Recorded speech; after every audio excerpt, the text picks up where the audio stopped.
disciple en grec est très intéressant. D'accord, Jésus appelle les disciples et le mot disciple, lorsque tu regardes en grec, ça veut dire étudiant, ça veut dire élève, ça veut dire également le meilleur mot à mon sens pour le décrire, c'est le mot apprenti. Donc en fin de compte, Jésus entre dans un processus d'apprentissage qu'on appelle parfois en français discipulat, en anglais discipleship, et Jésus invite les hommes et les femmes à devenir des étudiants de sa personne, à devenir des élèves, à devenir ses apprentis. Cette dimension-là, comment dirais-je, de discipulat, c'était pas quelque chose qui était purement juif, purement hébreu. Les Grecs aussi pratiquaient cela, par exemple avec Platon ou Socrate, ils avaient des disciples qui les suivaient, d'accord? C'est quelque chose qui était connu dans le monde du 1er siècle. C'était toute une part du monde du 1er siècle. Il y avait des maîtres, des enseignants, d'accord? Et il y avait des disciples qui les suivaient. Et cet apprentissage avait 3 buts.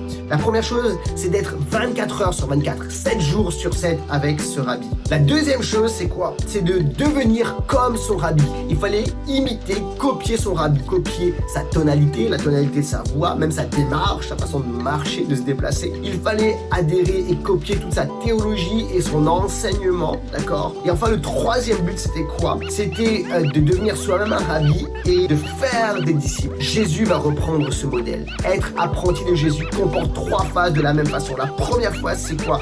C'est d'être avec Jésus. Comment est-ce qu'on est avec Jésus? C'est être en relation avec l'Esprit de Jésus, avec le merveilleux Saint-Esprit. La deuxième phase d'apprentissage avec Rabbi Jésus, c'est de devenir comme Jésus. Et ça, c'est la sanctification. C'est changer, c'est mûrir pour devenir comme notre Rabbi Jésus. Et la troisième phase d'apprentissage, c'est quoi? C'est que nous-mêmes, nous puissions faire le job. C'est-à-dire que Rabbi Jésus nous envoie et nous dit maintenant de l'apprentissage à faire le job.